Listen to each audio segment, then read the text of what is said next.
Welcome to this episode of MetaWell. Today, we're going to talk about emotional well-being. So, we mentioned in the two previous episodes that wellness is kind of a broad, overarching topic, and we're going to talk about different components of wellness. So, for this month, we're going to talk about emotional well-being.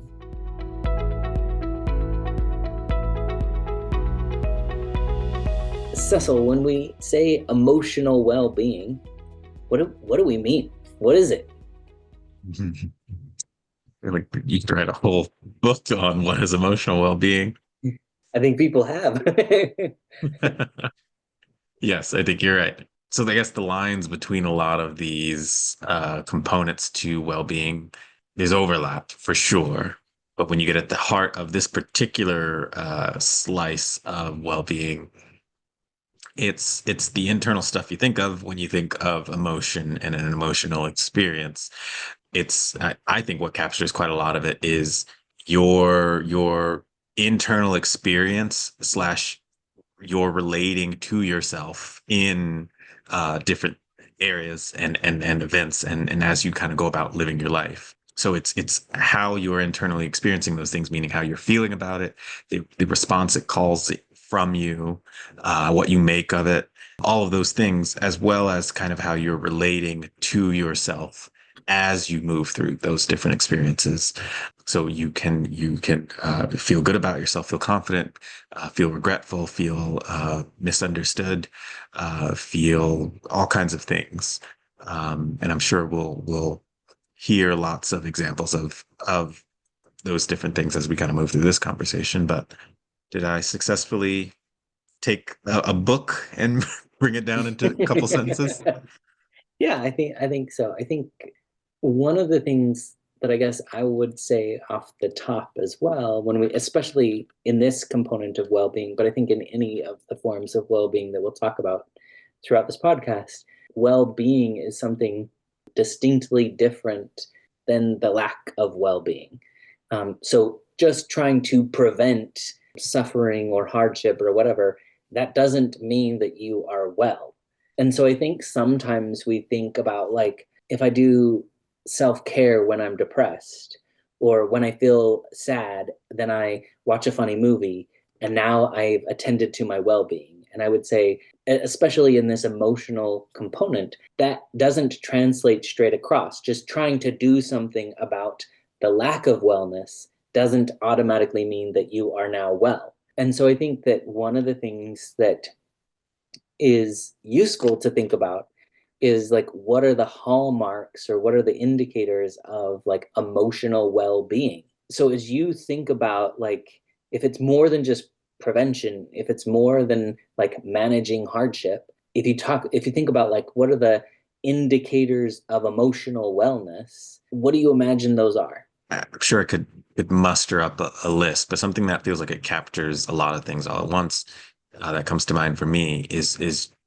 your ongoing relationship with yourself. And I mean that in kind of a very literal sense, in the same way that we think of like our relationship with other people, right? We don't only respond to our relationships with other people when they're bad, when there's like a negative thing happening. We're constantly investing in our relationships with other people. And it's not even a task, or, well, maybe it feels like a task, but it's something that is just a constant, consistent thing. We are spending time with people we're in relationships with. We are thinking of them. We talk to them and ask them about, things that they're experiencing. We are trading pieces of advice and pieces of our own experiences, all while, wanting the best for them, forgiving the things that they do, trying to see them become a better person, trying to see how they could make us a better person, enjoying experiences that we have with them. We do all those things with external relationships. And I think to answer your question, in trying to have that same kind of a good relationship with ourself really starts to capture a lot of, I think, those components that you're asking about, because then I'm always investing in myself. Then I'm prepared to handle when difficult things come up. Like if I make a big mistake or if I notice that there's a big shortcoming somehow, and there's something I need to learn and or grow from, I can still maintain emotional well-being while dealing with those difficult things because this is a good relationship. This is a good environment internally that I built for myself that's able to withstand some of this difficult stuff. Just the same way that a friendship, a partnership, a whatever, a family could withstand something difficult. Yeah, I really like the idea of it's the state of my relationship with myself. I think about when we think about like healthy relationship, we think about like openness. We think about like honesty. We think about trustworthiness. We think about positive interactions. We think about positive affect being present. So those things are kind of the building blocks of positive relationships. And if I think about it in relationship to myself, right?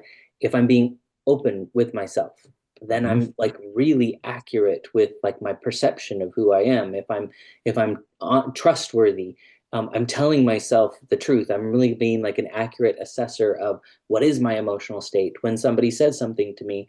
What reaction do I have? How might that emotional reaction inform me? Like when we look at a healthy relationship between two people, there's so much there that can inform like how I should be well with myself. The other question I guess that I have connected to this like emotional well-being is we kind of think about like inside out and like the emotions that are present, right? It's these five emotions that are in her head. I think her name is Riley. You have joy, you have sadness, you have anger, you have fear, and you have disgust.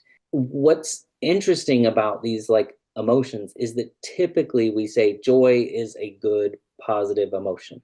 Fear, anger, disgust, sadness, four negatively connotated emotions.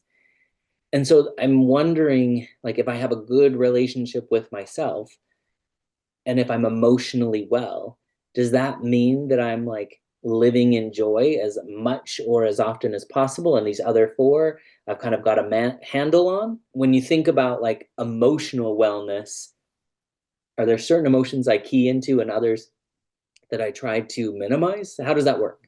Yeah. Well, first, I was impressive that you could name all of the emotions from the movie. Feels like a Jeopardy question or something. I don't think I could have passed it. But yeah, I think it's we're missing some dimension to emotional well-being and to emotionality in general if we oversimplify it to good and bad emotions, which I think kind of gets at the heart of what the movie was saying. Because if you just say being happy, being joyful, good, being sad, bad, and then I guess you take the next step of get rid of as much sadness as possible, have as much joy as possible. It just feels like such an oversimplification that's short-sighted and kind of two-dimensional when, really when it comes to emotions, there's three, four, maybe five dimensions. It's like this much more expansive thing, similar to other sensations that we can experience, other signifiers that go off in our body, like hunger, like or tiredness or something like that. You could say those things are bad. It's bad to feel hungry. It's bad to feel tired. Sure, it's inconvenient and it's not a great experience, maybe. But if you didn't have those things, your life kind of becomes a bit of a mess. It gets harder to give yourself the things that you need. It gets harder to respond to what's going on in the day. If you never felt tired, how would you know if you're not getting enough sleep? How would you know if maybe something's going on medically that needs to be paid attention to? How would you know what's happening in your life that you need to respond to if that signifier of tiredness never comes up? Same with hunger. How would you know you're not eating enough or eating enough of the right things if your body never sent these signals of, hey, you got to give us something, you got to do something to fix the state that we're currently in? Oftentimes when people have that side effect, like if they're taking a medication or maybe they're sick or something, where they no longer feel as hungry, it becomes a problem. You have to actually like work really hard to try to make sure you're eating enough and eating enough variety too. That I think similarly with emotion, if you try to get rid of disgust or you try to get rid of sadness, you try to get rid of these these what are perceived as bad emotions, I think more accurate, maybe negative emotions, then you start to see how things can kind of get off the rails. Because emotional well-being doesn't mean you don't feel negative things, don't have negative experiences. It means all of these things are working together for the betterment of your functioning. It means that you have, like if we go back to our relationship analogy, I can feel negative things in a relationship with someone I'm very, very close to, and that not be a bad thing. In fact, I probably need to be able to handle some of those negative things and manage that for that to be a good relationship in the first place. Yeah. Anything you would add to that? When I think about emotional well-being, I think that it's kind of the opposite of like we try to spend as much time as possible in this realm of emotions and try to avoid this realm of emotions. In some sense, I think well-being is I experience the range of emotions. All of those emotions, in essence, are indicators of what my current state of affairs is or are. So I think about it as like there are times where sadness is a really appropriate emotion. There are times where anger is a really appropriate emotion. So I think that it's my relationship to those things. I think oftentimes um, kids are taught like don't cry or don't hit or whatever, and they interpret those things as I can't feel or express emotion. And to me, that's the opposite of emotional well-being. Whereas I think what parents are really trying to communicate to kids is when you have an emotion, your behavior still needs to be appropriate behavior. Hitting isn't an okay behavior that accompanies the emotion of anger. Crying may or may not be appropriate based on where we are or who we're with or whatever, based on the emotion of sadness. And so I think that well being, again, when you go back to that relationship analogy that you were talking about, it's acknowledging, it's recognizing, okay, I feel this thing. I feel anger. I feel sadness. I feel disgust. I feel whatever it is. That's an okay feeling to have, but it provides me some information. Now I have to go one step further. And if I'm well, if am in a place of wellness, then I have the ability to say, so what do I want to do with this emotion? And I think that then I get to decide and I get to be in control of my behavior, my actions. That to me is an indication of wellness, that I get to make decisions about how I want to behave based on the emotions that I'm having. But in order to be in a place where I can use that agency really deliberately, I have to be aware of, I have to be conscious of the emotions that I have, and I have to be in a place where the emotion doesn't override rational thoughts or reactions. And so wellness to me is a place of like I'm in a place where I can recognize these emotions and not be overrun by them. And you at the very beginning said it's about an internal experience, which I agree with, and it's also about a relationship with that experience. Mhm. And I think that when we take those two things and marry them, that's when you get to a place of well-being emotionally. Yeah. I know we have some other stuff that we really want to get to, but I just want to highlight what I feel like are some really profound and insightful things that you're saying. It's really not just the sensation that you feel. I think, that's like one singular dimension of emotion in general.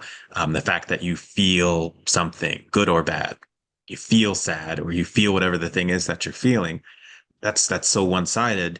I think the extra dimension to it comes in with that your relationship to that feeling. What do you do with that? What do you make of that? How the management skills that you have with that, your ongoing relationship with yourself and with your feelings, and how you've hopefully invested in that across your lifetime to be able to deal with that. Sometimes people go to therapy for like anger management or for emotion regulation. That's a phrase I think gets thrown out a lot. There's nothing a therapist can do to manipulate the intensity or frequency of your feelings. if anything, that might require a medication or a psychiatrist or something like that. So anger management doesn't remove anger. If someone is selling that idea, that's a bit of a farce, or they have some supernatural ability, I guess. Anger management is literally the managing of the anger. You've got to do something with the anger when the anger shows up. You've got to rearrange your relationship with that anger. And that's what any emotional management is, any relationship to any emotion is. Some people just happen to feel more intensely particular emotions than other people, or those feelings come up in particular situations much more than other people. And that's fine. But it's what you do with that, what you make of that, how you relate to it, how you respond to it, that makes all the difference. And I think you're right. What you said earlier was that if you think of this as a real relationship, there's some key components to having a good relationship with someone else. Honesty is definitely one of those. Openness, being able to deal with some of these things for the better of that relationship. You and I wrote a paper together specifically about how to manage or use emotion in a solution-focused context, which is the kind of therapy that we do. And in that article, you particularly wrote a big chunk of the distinction between a feeling, emotions, and affect. And I think that that's a really important clarification in this discussion. And so we can absolutely link that article in the show notes. So if people want to look it up and learn more about it, then that would be, I think, a useful thing. But one of the things that I think might be helpful is a lot of people are familiar with Brené Brown and her work, particularly on vulnerability. And I think that there's a real connection here between emotional well-being and the importance of being vulnerable. She talks a lot about the research that she's done and the importance of being vulnerable. And again, she's really talking about it at a personal level, but also at an interpersonal level. And one of the things that she talks a lot about is that being vulnerable, and we used words like openness or honesty or trustworthy, but I think vulnerability overlaps there. In essence, if I can be open, I can be vulnerable. If I can be trustworthy, I can be vulnerable. And she talks about how vulnerability leads to emotional authenticity. And particularly, she talks a lot about like courage. And although courage isn't necessarily an emotion, one of the things that she talks about is that fear is an emotion, and that doing something in the face of fear is courage.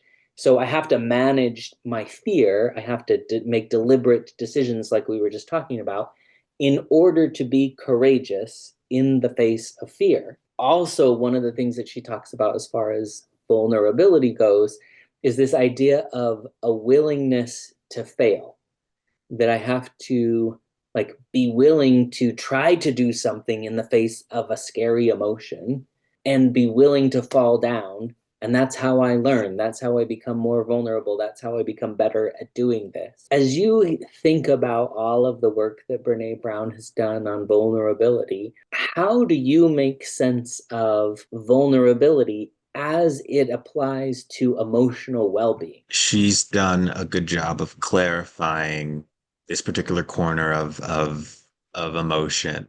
She even has, zoomed in on things like guilt and shame, which she makes this distinction of guilt being, feeling bad about a thing you've done, and shame being something much more personal and projecting it more onto yourself and feeling bad about something about you, giving responsibility not to an action or a deed, but to your nature or something about you. And so, yeah, I think she's done a good job of clarifying some of this stuff really specifically in these realms over here under vulnerability and guilt and shame and courage. But I think there's still the same math that is playing out that explains those things that we should also, use, understand, and apply to other components of our emotion and our emotional well-being. I mean, all of this still fits this analogy that we've been using here in this conversation of the relationship we have with ourselves and with the feelings that we have. I mean, if we take guilt and shame, you should be relating to it in a way of, I can feel bad about something negative that I've done, something regretful that I've done. That's guilt, and that's totally okay. But I can start to see how I'm impacting my relationship with myself if I attribute something negative to my personality or to just a quality about myself, to my nature. If I say I did that thing because I'm bad, not just I did that thing that is bad. If I looked at another person in that kind of a way, I now have a barrier to having a good relationship with that person. And it's true in my own relationship with myself if I do that and look at myself in that kind of a way. So all of her work makes me want to flip that over into other areas like joy, maybe, or like, any of these other emotions that we can talk about, where I can start to really zoom in the same way that she's zoomed in and say, how do I find, the resilience? She throws that word around a lot. How do I find, joy, resilience? How do I find the ability to relate to myself in this emotional arena in a certain way that will progress me forward, that will invigorate my quote healthiness in this area? And that doesn't just mean have as much positive emotion as possible, but like her whole point is courage. It's what do I do in the face of if a negative emotion is showing up? What's the equivalent of courage when it comes to sadness, when it comes to dealing with any other kind of a negative emotion or even a positive emotion? What's the stance that I have to take when I'm face to face with these other things? Hmm. Yeah, as you were talking, one of the ideas or phrases that came to my mind is the term like flexibility. As you talked about like a relationship with yourself, I was thinking about other relationships. And if I expect a person that I'm in a relationship with to act or behave or show up exactly the same way every single time I interact Mhm. with them, I'm going to be sorely disappointed. They're an individual, they have different life events happening, they have different Mhm. emotional processes that are going on. So each time I encounter somebody that I'm in a relationship with, I am going to have to like assess the situation and say, like, who are they showing up as today? By nature, I then have to be flexible. I have to say, okay, if they show up like this, I want to respond like this. If I'm coming from a place of wellness, then I'm coming in like really present and saying, no matter if this person's had a good day or a bad day, I'm going to show up in a way that is supportive, that's loving, that's caring, that's open, that's, all of these things. So wellness takes place prior to me engaging, or the evidence of wellness Mhm. takes place before I engage. And so it's the same with this, with emotional well-being. I think about Brené Brown's work, and in some sense, she's saying one of the hallmarks of vulnerability is being emotionally open. Well, that at work starts with me. I have to be aware of it. I have to be accepting of it. I have to be whatever in order to communicate with it. I have to be flexible with myself and not expect like I'm going to show up in the same way every single time, just like I wouldn't expect somebody that I'm in a relationship with to show up in the same way every single time. I think flexibility is one of the hallmarks of emotional wellness, that when I can encounter a situation and I can be okay with having a variety of emotional reactions. I can be okay with having a variety of emotional experiences. That to me says, okay, I have a good enough relationship that I'm allowing myself to be myself however it is I show up. However, I think one of the other things, and you kind of led into this with this idea of resilience, resilience means I am prepared. I am prepared for whatever shows up. If I have a negative reaction, but I'm resilient, then I recognize, oh, I'm having a negative emotional experience right now. Maybe I need to take a step back. Maybe I need to come at this from a different place. Maybe I need to take a break. But my reaction to the negative experience need to be flexible depending on where I am in any given situation. And so I think preparedness means I've thought about ways that I want to engage, who I want to be when I show up. And so I need to engage with it in a really flexible way. And I think that's when I think about Brene Brown's work, I think that's one, she doesn't really talk about it like this, but I think about that distinction that you made between guilt and shame is that guilt might happen. I feel bad about something that's happened, something I've done. Shame makes it a really rigid reaction. I am bad because I did that thing. And I think what she's really advocating for is analyzing and saying, okay, so what should the reaction be? Where can flexibility show up? Sometimes it's just an apology. Sometimes it's a like, I need to go back and figure out like, why did I do that thing?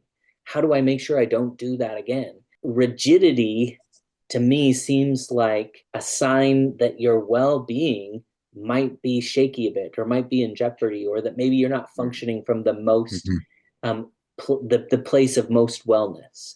So Mhm. you kind of made me think about that.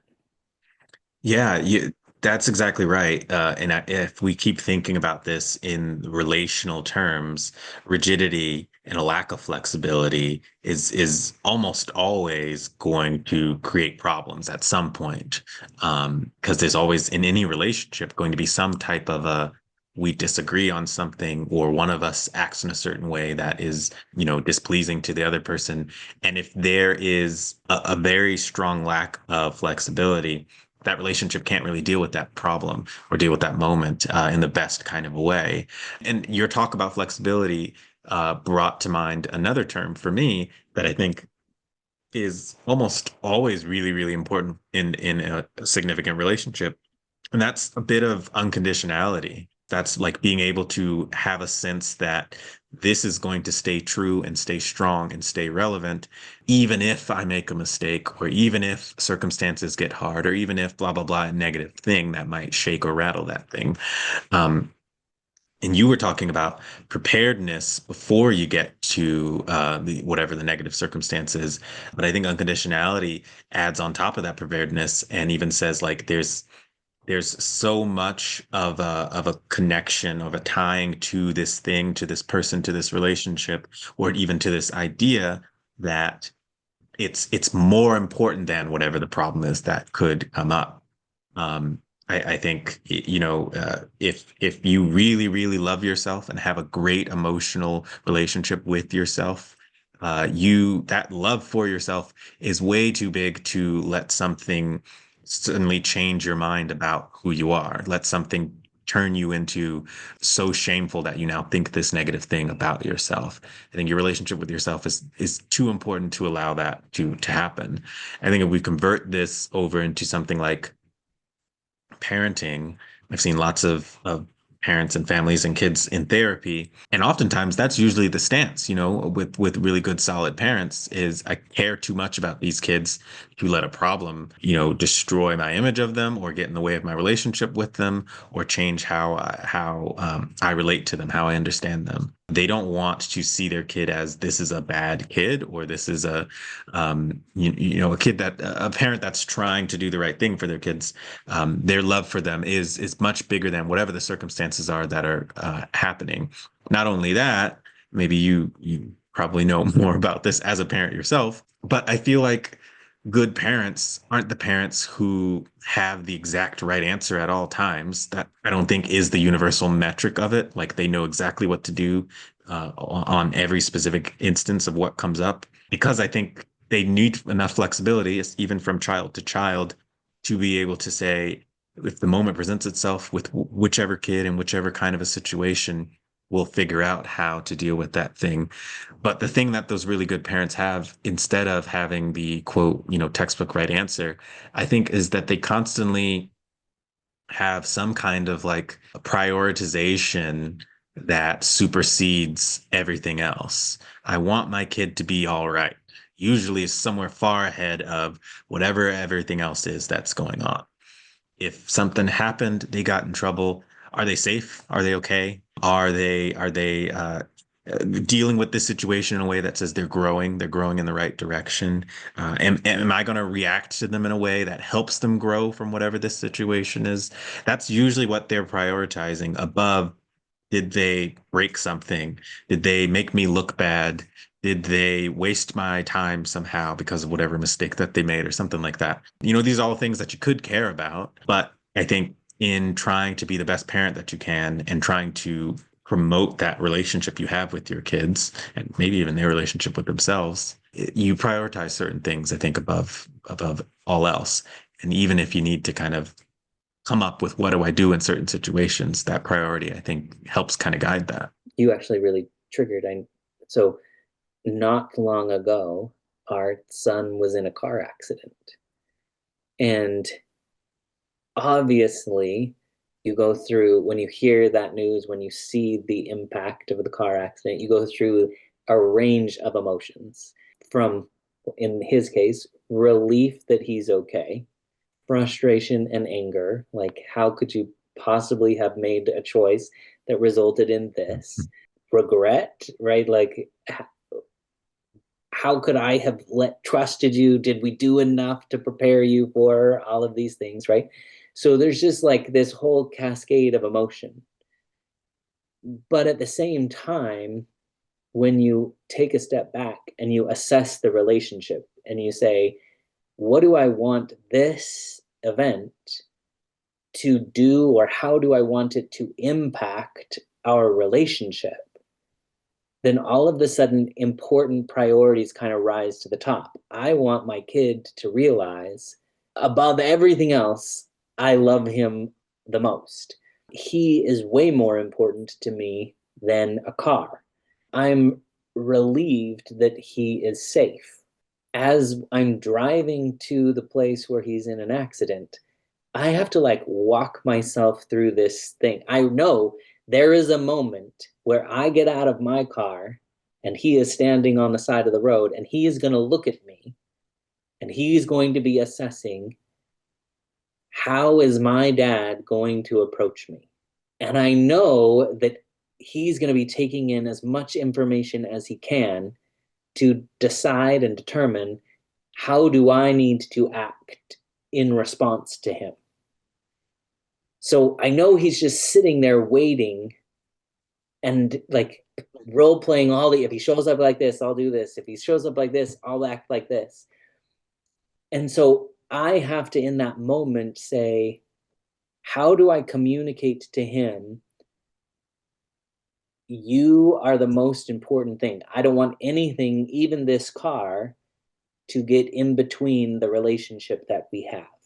And so obviously when I show up, I open the door and he looks at me and I just walk over and I just give him a big hug, right? Because that I have to come to a place of, I want him to know he's the most important thing. And I think when we're in a relationship with our own emotions, we have to take that same level of care and say, how do I want to feel about me? How do I want to engage with me? What's the most important priority of how I interact with myself? Is love the guiding principle? And I think when I think about emotional well-being, I think if we can get to a place where love is the guiding principle for how we interact with our emotions, then if I feel really sad and I cry, or if I feel really angry and I'm upset, but I come from a place of loving myself, then I take a step back and I'm like, why is this the reaction? Why is this the most important thing that could be happening? And so I think that idea of relating to oneself and having guiding principles, that I could never get to a place of shame, of you're a horrible person, if I'm guided by the principle of I should communicate love in all that I do. Wellness is guided by principles and applied with flexibility. There are times where if my kid does something, I might need to come back a bit stricter and say, for your own good, like these new rules apply. And so it's strict, but that's from a loving place. So I think if we can choose the principles like love that we want to be guided by, and we can apply them with some flexibility, I think that's a really good indicator that we're that we're emotionally in a well place. I completely agree. And Brené Brown does this great sense of like clarifying this particular area. But I think it's really that relationship that can kind of help us to have that clarity everywhere. And so yeah, I think that's a brilliant example and explanation of here's how you can relate to yourself in a way that a parent relates to their child, in a way that someone who really, really loves someone else and has a clear understanding of those priorities in that relationship, regardless of what happens. Yeah. Well, hopefully that gives you some food for thought. Hopefully that helps you kind of mull over what guiding principles you want to have as you move toward emotional well-being. Hopefully that gives you some important things to consider. In the meantime, if you know somebody who would benefit from hearing this conversation, please send them a link to this podcast. Like and share this podcast. That would mean a lot to us.